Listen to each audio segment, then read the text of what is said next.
স্মরণকালের আরেকটি বড় জানাজার সাক্ষী হলো চট্টগ্রামের মানুষ।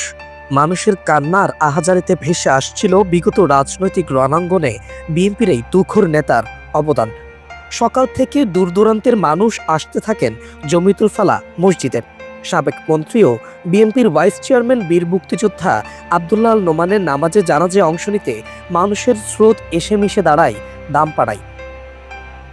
দেখতে দেখতে মসজিদ ভরে যায় মুসল্লিতে, মাঠও কানায় কানায় ভরে যায় জুমার নামাজের আগেই। দীর্ঘ লাইনে দাঁড়িয়ে শেষবারের মতো অনেকেই জননন্দিত রাজনীতিক বিএনপির ভাইস চেয়ারম্যান আব্দুল্লাহ নোমানের মুখটি দেখতে চান। কারো হাতে ফুলের তোড়া, বুকে শোকের কালো ব্যাজ। শুক্রবার জুমার নামাজের পর চট্টগ্রামে আব্দুল্লাহ নোমানের প্রথম জানাজা অনুষ্ঠিত হয়। এতে অংশ নেন বিএনপির স্থায়ী কমিটির সদস্য আমির খসরু মাহমুদ চৌধুরী, চট্টগ্রাম সিটি কর্পোরেশনের মেয়র ডক্টর শাহাদাত হোসেন, জামাতের মহানগরের আমির শাহজাহান চৌধুরী সহ বিএনপির উত্তর ও দক্ষিণ ও অন্যান্য দলের নেতাকর্মীরা।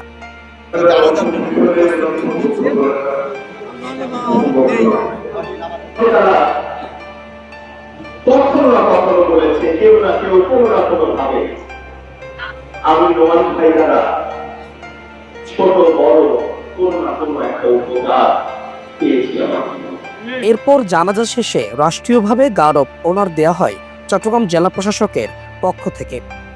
গেল মঙ্গলবার সকাল 6টায় অসুস্থ অবস্থায় রাজধানীর স্কয়ার হাসপাতালে নেওয়া হলে চিকিৎসক তাকে মৃত ঘোষণা করেন।